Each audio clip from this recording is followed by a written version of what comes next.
I'm Phil Gale. Welcome to the programme. Australia has promised tougher gun laws a day after the Bondi Beach shooting. At least 15 people were killed and dozens more injured as they gathered to mark the beginning of the Jewish holiday Hanukkah. The Prime Minister, Anthony Albanese, has described the attack as antisemitic and pure evil as the country comes to terms with one of the worst atrocities for decades. A day after the deadly Bondi Beach shooting, Australians are gathering to pay tribute and mourn the lives that were lost. Flags are flying on half-staff in a country that was deeply shaken by the worst mass shooting in decades. At the moment, people are in shock. There are families that we need to connect with, loved ones who are in hospital, and we need to find which hospital they're in, be able to advocate for them, be able to get their messages through, etc.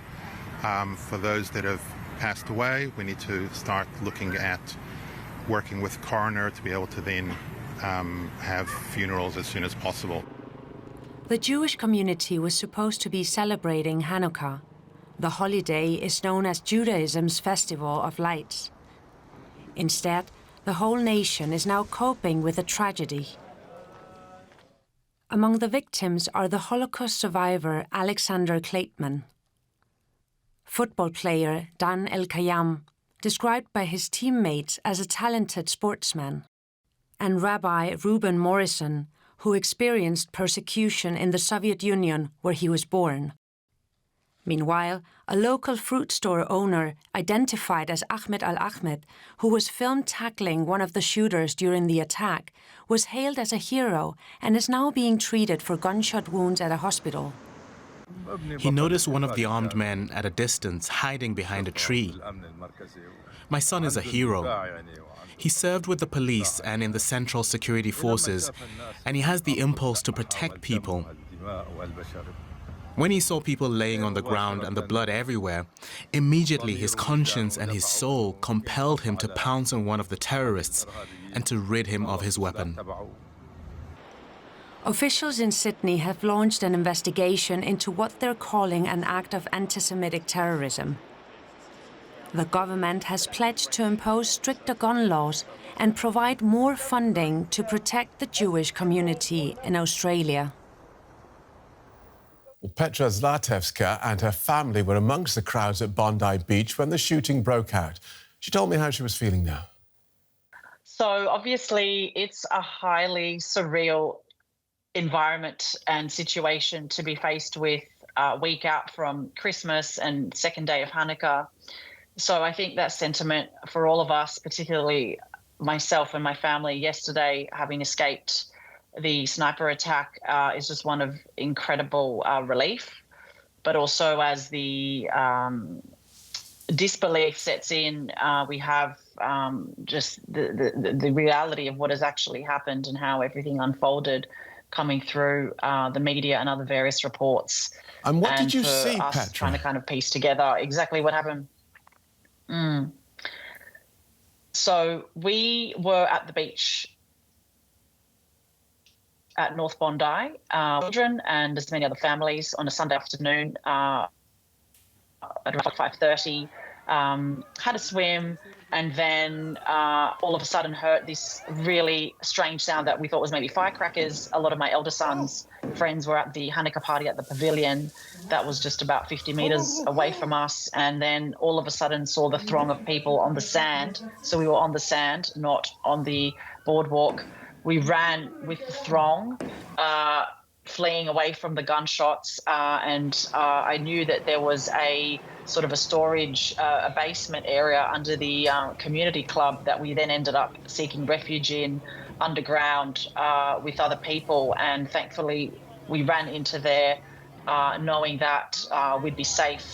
So we were sort of stuck underground for about 20 minutes, waiting until we were fetched by a manager, who then told us that we needed to come up to the main part of the venue and to be able to be accounted for, and so that the police and the special operations were securing and perimetering the area.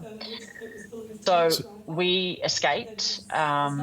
Yes, sorry, go ahead, Phil. I was going to say you were in the cellar for about 20 minutes, but then you were kept right. in one place for a few hours, I understand. That's correct. So we were fetched from the cellar and told by this manager from that community club, which is a veterans kind of community club, which has a restaurant. And we had to go up to the main restaurant. And that's right, we were in lockdown for about 5 hours. We were stuck in there with hundreds of other people who were there having a lunch. As I understand, we were there with our 2 children. There was another mother there with her child, but most of the people there were young adults or people sort of a little bit older. And it was just, a real scene of complete disbelief at what actually had happened. So we were one of the few that ran in. Everyone else who was already there had no inkling of what had unfolded. They just saw a bunch of us run, right. They saw it all unfold from the balcony, effectively. And Petra, I understand one of your friends is now in hospital as a result of this incident.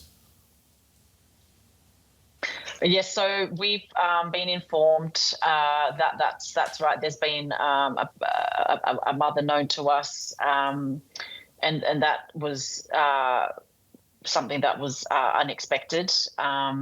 So as far as we know, that person is stable, unlike others who did, unfortunately, in the victim count, were not so lucky. And there's multiple others who've been injured as well. So many are in kind of varying stages of critical or stable.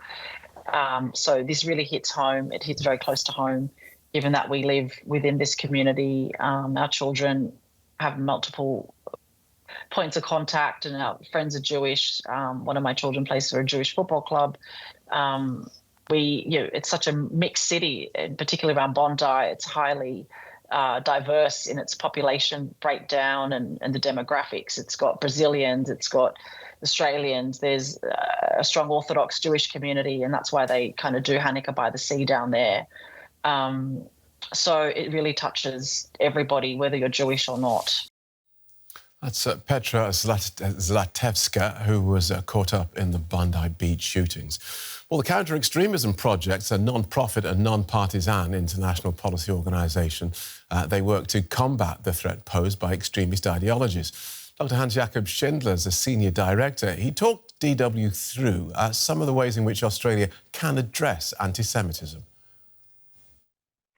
Look, I mean, it has to be understood that, as my organization argues, anti-Semitism is its own category of extremism. That would free up government resources and not treat this as some kind of a bridge narratives that you do as part of the investigation into other extremist terrorist phenomena, number one. Number two, the Australian government has announced a slew of new legal changes, but some of them have not been enacted yet. It is high time for the government of Australia to do so. Thirdly, we really do have to look, because social media does play a significant role in the radicalization, and social media was used by a whole batch of terrorist organizations to re-radicalize people in the last 2 years, using the conflict in the Middle East as an argument to radicalize people, on how we readjust the cooperation between the platforms and the security services, really legally mandating them to proactively cooperate with the authorities, not wait for the authorities to come to them. That's not something that in Australia or the EU at this point is mandatory.